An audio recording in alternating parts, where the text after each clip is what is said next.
अस्सलाम वालेकुम students, welcome to the chemistry class. हम लोगों ने कल के लेक्चर में डिस्कस किया था टाइप ऑफ ऑर्गेनिक कंपाउंड्स को और डिटेल से देखा था कि दो डिफरेंट तरह के ऑर्गेनिक कंपाउंड्स होते हैं।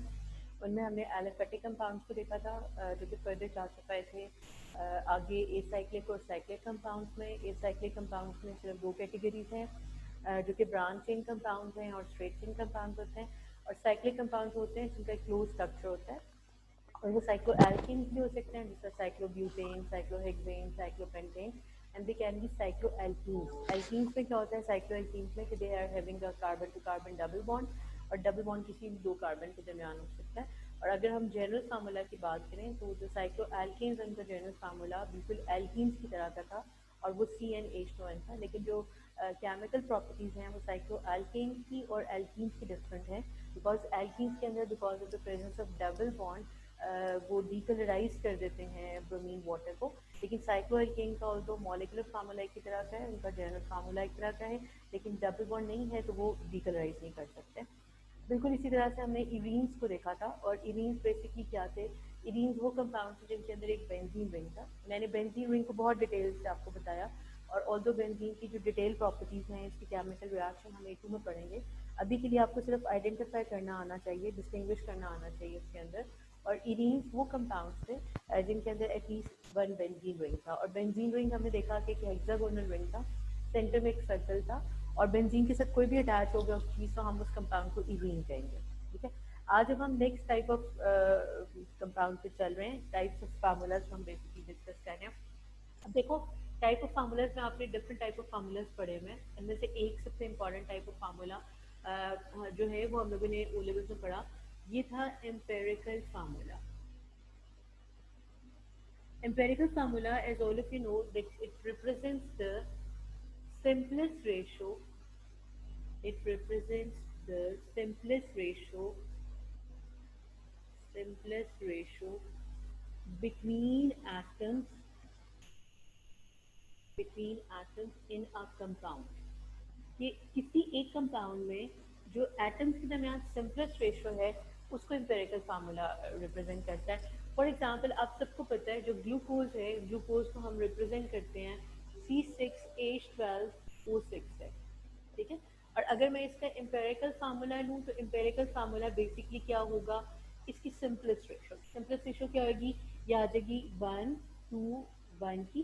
ठीक है, और आपको अगर सिंपलेस्ट रेशो निकालनी नहीं आती तो उसका सिंपल तरीका ये होता है कि आप इसको बाय सिंपलेस्ट नंबर से करते हो। मतलब इन सब में से सबसे छोटा 6 है तो 6 से डिवाइड करा, 6 से डिवाइड किया और 6 से डिवाइड किया, इससे रेशो बन जाती है आपके पास 1:1 की। ठीक है, और 1 को हम निगेट कर देते हैं तो हमारे पास जो सिंपलेस्ट फार्मूला बन जाता है, जो एम्पेरिकल फार्मूला कहते हैं जिसको, वो हमारे पास क्या आ जाता है, CH2O। ठीक है, सिमिलरली फॉर एग्जांपल आप अज्यूम करो कि मेरे पास एथेनोइक एसिड है।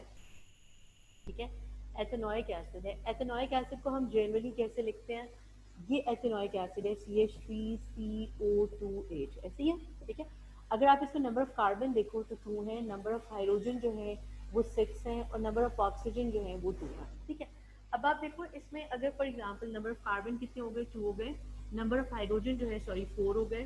ठीक है, और नंबर ऑफ ऑक्सीजन जो है वो हो गए। अब आप इसका एम्पेरिकल फार्मूला लिखोगे तो ये भी CH2O का। तो जब भी आप एम्पेरिकल फार्मूला की बात कर रहे हो तो ये सिंपलेस्ट रेशियो रिप्रेजेंट कर रहा है बिटवीन टू और मोर कंबाइनिंग एटम्स। तो जो कंबाइनिंग एटम्स हैं उनके दरमियान सिंपलेस्ट रेशियो को जो फार्मूला रिप्रेजेंट करता है उसको एम्पेरिकल फार्मूला कहते हैं। एम्पेरिकल फार्मूला आप किसी भी होमोलोगस सीरीज के लिए लिख सकते हो, लाइक अल्कोहल्स के लिए, एल्डिहाइड्स के लिए, अगर सिंपलेस्ट रेशियो है तो उसको हम एम्पेरिकल फार्मूला कहते हैं। ठीक है, और एम्पेरिकल फार्मूला को हमने लेवल से बहुत डिटेल से पढ़ा था, इसकी कैलकुलेशन भी पढ़ी थी, लेकिन अभी हम कैलकुलेशन से कंसर्न नहीं है, वो हम मोल वाले चैप्टर में करेंगे। अभी सिर्फ और सिर्फ उनको हमने देखते हैं कि क्या किस तरह के डिफरेंट टाइप ऑफ फार्मूलाज हैं। दूसरी टाइप ऑफ फार्मूला जो हम फर्दर डिटेल से डिस्कस कर रहे हैं एम्पेरिकल फार्मूला के बाद, वो है molecular formula. So the second type of formula which we are going to discuss वो है मॉलिक्यूलर फार्मूला।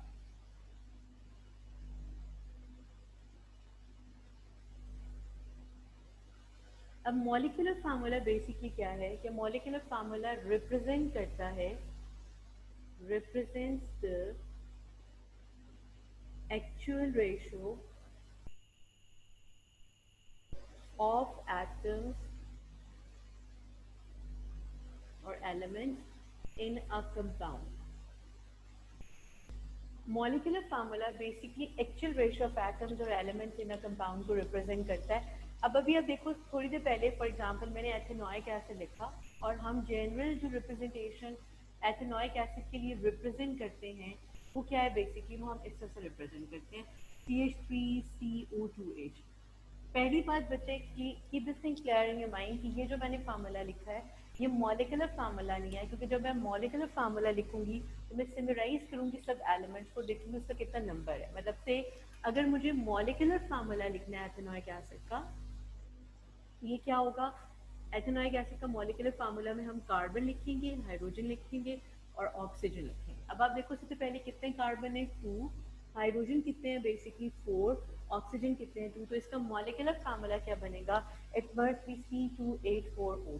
तो अगर आपको एथेनोइक एसिड का मॉलिक्यूलर फार्मूला लिखना होगा तो आप हमेशा उसको इस तरीके से लिखोगे। सिमिलरली फॉर एग्जांपल जैसा आपने ओ लेवल में पढ़ा एथेनॉल, ठीक है, एथेनॉल को जब हम रिप्रेजेंट करते हैं जनरल फॉर्म जो रिप्रेजेंटेशन की है it is C2H5OH, but this is not the molecular formula. जब आप मॉलिक्यूलर फार्मूला लिखोगे तो इट मस्ट बी C2H6 और O, ठीक है। तो जब भी मॉलिक्यूलर फार्मूला लिखोगे तो आप नंबर ऑफ एलिमेंट्स को उनकी एग्जैक्ट रेशियो के फॉर्म में रिप्रेजेंट करोगे, फंक्शनल ग्रुप को अलग से शो करने की जरूरत नहीं होती है। इसको हम इस तरह के फार्मूला जिसमें हम एक्चुअल रेशियो शो करते हैं उनको हम मॉलिक्यूलर फार्मूला कहते हैं। किसी भी चीज़ का जब मॉलिक्यूलर फार्मूला आप लिखते हो तो बेसिकली आप किस तरीके से लिखते हो कि आप उसमें जो एटम्स हैं या जो एलिमेंट्स हैं उनकी एग्जैक्ट रेशियो जो है वो रिप्रेजेंट करते हो। एम्पेरिकल फार्मूला में हम उसी रेशियो को सिंप्लीफाई कर लेते हैं और मॉलिक्यूलर फार्मूला में हम रेशियो को एज सच लेते हैं, मतलब उसको चेंज नहीं करते हैं, ठीक है। तो ये दो type of formula, molecular formula, empirical formula आप लोगों ने देखा हुआ है ओ लेवल में, लेकिन इस फॉर्म में जब आपको मॉलिक्यूलर फार्मूला आता है जैसे से इसमें इरिटेट नहीं होना, अगर उसका एथेनोइक एसिड का मॉलिक्यूलर फार्मूला उसने C2H4O2 लिख दिया तो इसका मतलब है वो सिंपल उसको मॉलिक्यूलर फार्मूला की फॉर्म में रिप्रेजेंट कर रहा है। लेकिन एथेनोइक एसिड है तो आपको पता है कि कौन सा फंक्शनल ग्रुप है, अगर एथेनॉल है तो पता है कौन सा फंक्शनल ग्रुप है, उसका किस तरह से फार्मूला होगा, ठीक है। अच्छा अब हम एक और तरह का फार्मूला डिस्कस कर रहे हैं जो कि हमने शायद बहुत डिटेल से ओ लेवल्स में डिस्कस नहीं किया, लेकिन एएस के सिलेबस में हम इसकी डिटेल डिस्कशन कर रहे हैं, ठीक है। ये जो टाइप ऑफ फार्मूला है इसको हम कहते हैं स्ट्रक्चरल फार्मूला। देखो अब जो like this term is new to you, लेकिन माइट भी आपने वर्ड स्ट्रक्चर्स पढ़ा हो कि स्ट्रक्चर होता है। स्ट्रक्चरल फार्मूला क्या होता है, स्ट्रक्चरल फार्मूला, ठीक है। अब देखो स्ट्रक्चरल फार्मूला में बच्चे हम क्या करते हैं बेसिकली, जैसे फॉर एग्जांपल मैं बिल्कुल स्क्रैच से स्टार्ट करती हूँ, हम एल्कीन से स्टार्ट करते हैं और अगर हमें मतलब मुझे आप देखो मेरे पास ब्यूटेन है, ठीक है, और फॉर एग्जांपल मुझे ब्यूटेन का पता है कि बेसिकली ये हाइड्रोकार्बन है, एल्कीन है, तो उसका फार्मूला क्या था C4H10। अगर एग्जामिनर मुझे स्ट्रक्चरल फार्मूला को कहेगा तो स्ट्रक्चरल फार्मूला में मुझे क्या लिखना होगा, सबसे पहले मैंने कार्बन रिप्रेजेंट किए 1 2 3 4, राइट। अब हम क्या करते हैं कि इसके साथ देखो मैं बॉन्ड शो करती हूँ, आप देखो सब लोग, ठीक है। और हम क्या करते थे कि हम देखते थे इसका एक बॉन्ड है तो ये CH3 है, इसका एक बॉन्ड है तो ये CH2 है, इसका एक बॉन्ड है ये CH2 है, इसका एक बॉन्ड है और ये CH3 है। तो जब भी आप स्ट्रक्चरल फार्मूला लिखते हो आप इसको कंबाइन करके लिखते हो। Keep this thing clear in your mind कि आप कोई बॉन्ड शो नहीं करते स्ट्रक्चरल फार्मूला में एक्सेप्ट द डबल बॉन्ड। इसका मतलब है अगर मुझे इसका स्ट्रक्चरल फार्मूला लिखना है तो स्ट्रक्चरल फार्मूला हम किस तरह से लिख सकते हैं ब्यूटेन का, वो हम इस तरह से लिख सकते हैं CH3 CH2 CH2 और CH3।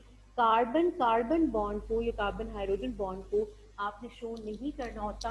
आपने अगर कोई बॉन्ड शो करना है तो वो सिर्फ और सिर्फ कौन सा बॉन्ड होता है, वो carbon to carbon double bond होता है, ठीक है।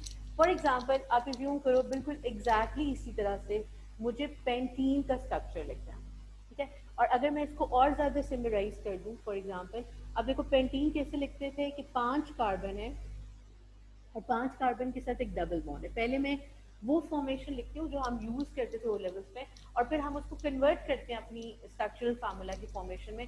अब आप देखो जब इसको आप लिख रहे हो तो 2 बॉन्ड बन रहे हैं, ये CH2 होगा, इस कार्बन के 3 हैं तो ये CH होगा, ये CH2 होगा, ये CH2 होगा और ये CH3 होगा।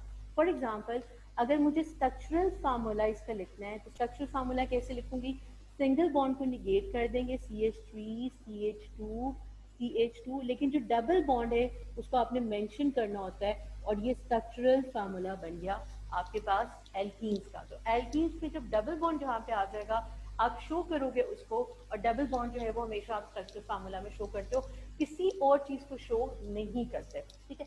अब आप देखो जब भी आप एल्केन्स लिखोगे तो बिकॉज उसमें सिर्फ कार्बन कार्बन सिंगल बॉन्ड है, कार्बन हाइड्रोजन सिंगल बॉन्ड है, अब सिंपली इसको लिखोगे और आपने इसको डिस्प्ले नहीं करना बच्चे, फ्री हाइड्रोजन को आपने सिंपल CH3 की फॉर्म में लिखना है जब whenever structural formula is written. अब ए लेवल्स में ओ लेवल से डिफरेंस ये था कि अब यहाँ पे एग्जामिनर आपको स्पेसिफाई करेगा कि answer should be in the structural formula और it should be in the empirical formula. तो जो फार्मूला वो कहेगा आपने एग्जैक्ट उसको लिखना है, अगर आपने नहीं लिखा उसमें तो उसका मार्क नहीं मिलेगा आपको, ठीक है। तो हमने ये देखा कि जो एल्केन्स हैं उनके अंदर आपने कार्बन कार्बन बॉन्ड शो नहीं करना, एल्कीन्स में सिर्फ कार्बन और कार्बन डबल बॉन्ड शो करना है, ठीक है। फॉर एग्जाम्पल हम इसको थोड़ा सा, बिकॉज ये थोड़ा सा नया कॉन्सेप्ट है, हम इसको थोड़ा सा और फर्दर लेके चलते हैं। अब मेरे पास कोई भी ऐसा कंपाउंड है, ठीक है, जिसके अंदर कोई और फंक्शनल ग्रुप है, आप अज्यूम करो कि मेरे पास हेलोइकेन्स हैं, ठीक है, और फॉर एग्जांपल मेरे पास एक ऐसा कंपाउंड है, ये CH3 है, CH2 है, CH2 है, और फॉर एग्जांपल CH2 है और Br है, ठीक है। अब बिकॉज हमने भी नेमिंग नहीं पढ़ी हुई, हमने इसको नेम नहीं मैंने लिखा इसीलिए, लेकिन अगर मेरे पास ये कंपाउंड है और इसका स्ट्रक्चरल फार्मूला मुझे लिखना है तो इसका स्ट्रक्चरल फार्मूला कैसे होगा, बिकॉज इसमें डबल बॉन्डिंग है तो मैं शो नहीं करूंगी, और स्ट्रक्चरल फार्मूला में मैं CH3 CH2 CH2 CH2 और Br ऐसे शो करूंगी, ये इसका स्ट्रक्चरल फार्मूला बन जाएगा, ठीक है। अब सबसे इंपॉर्टेंट बात, सिमिलरली फॉर एग्जांपल अगर मेरे पास कोई अल्कोहल आ जाता है, जो जनरल रिप्रेजेंटेशन हम पहले यूज करते थे ओ लेवल्स तक, वो स्ट्रक्चरल फार्मूला में नहीं था।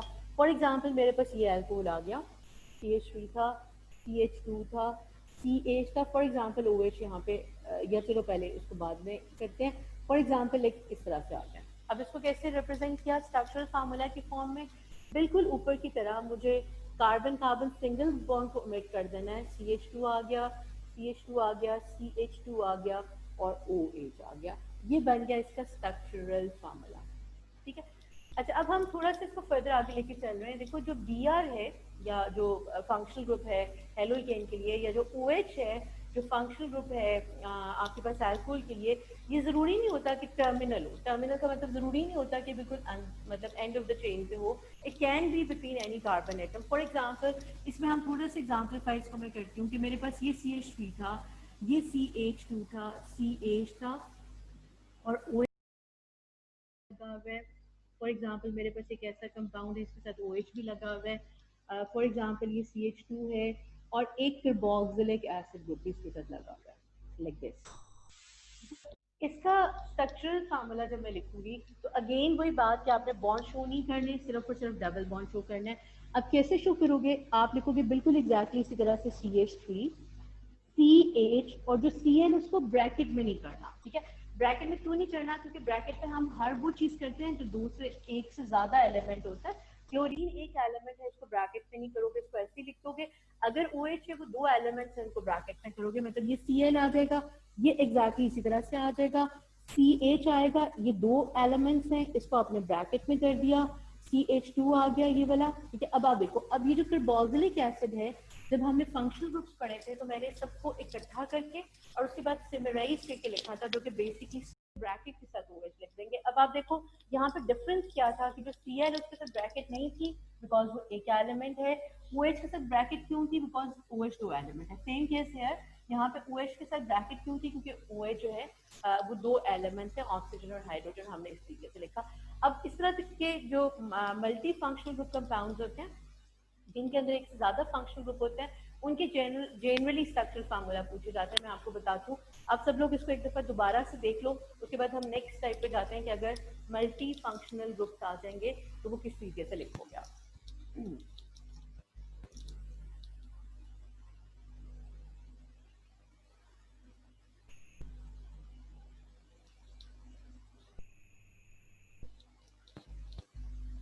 अच्छा अब देखो सिमिलरली फॉर एग्जांपल अगर हम इसको थोड़ा सा फर्दर लाइक डिटेल से डिस्कस करें, इसमें मेरे पास एक और तरह का कंपाउंड है, ठीक है।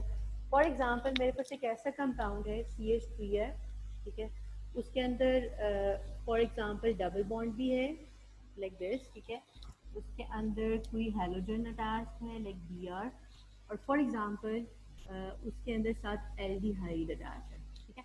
अब इसका फंक्शनल ग्रुप कैसे, अब देखो इसमें कितने फंक्शनल ग्रुप थे। First of all double bond था, वो फंक्शनल ग्रुप था, Br है वो फंक्शनल ग्रुप है, और एल्डिहाइड एक फंक्शनल ग्रुप है। अब देखो इस तरह के जो कंपाउंड्स होते हैं इनको हम मल्टी फंक्शनल ग्रुप वाले कंपाउंड्स कहते हैं। दे डू एग्जिस्ट, और हम देखेंगे कि इस तरह से होगा, इनकी नेमिंग वगैरह को डिटेल से पढ़ेंगे। अब जब मैं इसका स्ट्रक्चरल फार्मूला लिखूंगी, रूल जो है वो बिल्कुल वही है। कैसे, CH3 लिख दिया, सिंगल बॉन्ड को शो नहीं करा, CH2 लिख दिया, CH और डबल बॉन्ड को शो करना है मुझे, ठीक है। बिल्कुल इसी तरह से CH वाला बॉन्ड नहीं शो किया, Br को अब बिकॉज एक एलिमेंट है इसको शो नहीं करना, इसको इस तरह लिख दिया। और CH को जब आप सिमराइज करके लिखते हो तो आप हमेशा CHO लिखते हो। कैसे लिखते हो? CHO। इसलिए आप हमेशा इसको किस तरह से रिप्रेजेंट करोगे? CHO से, जो कि एल्डिहाइड को रिप्रेजेंट करेगा। एक और एग्जांपल इसलिए हम करते हैं। फॉर एग्जांपल मेरे पास एक और कंपाउंड था, उसके अंदर अब आप देखो, अब मैं सारे ग्रुप्स इंट्रोड्यूस करना चाह रही हूँ जो कि हम लोगों ने पढ़े हुए थे। फॉर एग्जांपल इसके साथ आयोडाइड है, CH2 था, C डबल बॉन्ड O आप सबको पता है कि कीटोन को रिप्रेजेंट करता है, ठीक है। CH2 था, और फॉर एग्जांपल मेरे एंड ऑफ द चेन के अंदर एक एस्टर लिंकेज भी थी, ठीक है। अच्छा, अब आप देखो इन सब, ये सब लिखने का पर्पज ये है कि आप इरिटेट मत हो इतने लंबे स्ट्रक्चर से जिसके अंदर मल्टी फंक्शनल ग्रुप से। आपको लिखना आना चाहिए कि आपने इसको स्ट्रक्चरली कैसे लिखना है। अब देखो इसमें आयोडाइड भी है जो कि फंक्शनल ग्रुप है, कीटोन है जो कि C डबल बॉन्ड O है, फंक्शनल ग्रुप है। उसके बाद C double bond O ester functional group है, और साथ CH3 है। अब whenever you have to write the structural formula for this, ठीक है, तो आप कैसे लिखोगे? CH3 लिख दिया, C8 लिख दिया, और साथ आयोडीन एक है तो नहीं ब्रैकेट में लिखा, CH2 लिखा। अब CO को कैसे लिखते हैं? जब हमने फंक्शन ग्रुप लिखे थे तो मैंने सब साथ लिख के बताया था। CO आ गया, CH2 आ गया, और अब देखो अब ये जो था इसको कैसे इकट्ठा करके लिखते हैं? CO2 और CH3, ठीक है। अब देखो दोबारा इसको अच्छी तरह से देखो, ये देखो ये CH3 था, CH था, साथ आयोडाइड था तो मैंने आयोडाइड को सिंपल लिख दिया, ब्रैकेट यूज नहीं की बिकॉज एक था। CH2 था और CO था, CH2 था, C डबल बॉन्ड O और O था, इसको CO2 लिखते हैं, और साथ CH3 आ गया, ठीक है। अब आप देखो इन सब में हम लोगों ने ये देखा कि अगर डिफरेंट फंक्शनल ग्रुप एक कार्बन चेन के अंदर हैं तो आपको उनको स्ट्रक्चरली किस तरह से रिप्रेजेंट करना है। अब देखो हमने ये भी पढ़ा जो है ओ लेवल्स में भी, इवन जो कार्बन चेन होती है वो ज़रूरी नहीं होता कि वो स्ट्रेट चेन हो, it can be a branch chain, ठीक है। ब्रांच चेन भी हो सकती है, स्ट्रेट चेन भी हो सकती है। अगर कार्बन चेन के अंदर डिफरेंट तरह की ब्रांचिंग आ जाती है, हम उसको स्ट्रक्चरल फार्मूला में कैसे रिप्रेजेंट करते हैं ये हम लोग अब देखते हैं इसमें, ठीक है। फॉर एग्जाम्पल आप इज्यूम करो कि अब हम क्या कर रहे हैं कि फंक्शनल ग्रुप तो इंट्रोड्यूस करा रहे हैं इसके अंदर, लेकिन साथ ही हम लोग क्या डिस्कस कर रहे हैं कि अगर कार्बन चेन ब्रांच आ जाती है, फॉर एग्जाम्पल अब ये देखो ये CH3 था, ये वो फॉर्म है जो हम जनरली लिखते हैं और फिर हम इसको जनरल फार्मूला के फॉर्म में लिख रहे हैं। फॉर एग्जाम्पल यहाँ पर इसके साथ OH है, CH था, इसके साथ CH3 है, फॉर एग्जांपल साथ CH डबल बॉन्ड CH था, और सिमिलरली मेरे पास जो एंड ऑफ द चेन पे एक for example carboxylic acid group था, ठीक है। अब मुझे कैसे लिखना है? अब दोबारा देखो, सबसे पहले फॉर एग्जांपल इसके साथ मैंने लिखा तो ये CH3 ऐसे आ गया, CH है। अब इस OH को मैंने ऐसे लिखना है लेकिन इट मर्ज बी विद अ ब्रैकेट, ठीक है। Why bracket? Because two elements है। सिमिलरली CH आ गया, अब CH3 को ऐसे लिखना है लेकिन इट मर्ज be with the bracket because C और H3 दो एलिमेंट्स है। CH था, ठीक है, डबल बॉन्ड किया, CH किया साथ, CH2 आ गया, ठीक है, ये बना। और इसको मैंने कैसे किया इकट्ठा? CO2H, इसको मैंने स्ट्रक्चर फार्मूला में इस तरह से लिख दिया, ठीक। तो आई होप ये समझ आ गई होगी तुम लोगों को कि CH3 को उसी तरह से लिखना है और सिर्फ ब्रैकेट लिखती है। ब्रैकेट किसी से यूज नहीं करनी जो एक एलिमेंट है, जैसे हेलोजेन है, मतलब अगर Cl है, Br है, आयोडाइड है, उसके साथ आपने ब्रैकेट ही लिखनी है, ठीक है। फॉर एग्जाम्पल ये स्ट्रक्चरल फार्मूला है। सिमिलरली एक और करते हैं। फॉर एग्जाम्पल आप अज्यूम करो कि मेरे पास ये कंपाउंड है और इसके साथ ये वाली ब्रांच हो गई है, ठीक है। से इसके साथ फॉर एग्जांपल Br अटैच है, और मैं ये कोशिश कर रही हूँ कि हर तरह के जो कंपाउंड्स आपने पढ़े हुए हैं वो हम अंदर इंट्रोड्यूस कर पाएँ, लाइक ये, ठीक है। अच्छा, अब आप देखो बच्चे, जब इसका सिमराइज करोगे आप तो बेसिकली ये CH3 के साथ दो चीज़ें सेम अटैच, ये टर्मिनल है और इसके साथ दो चीज़ें अटैच हैं। अब इसको आप कैसे लिखोगे?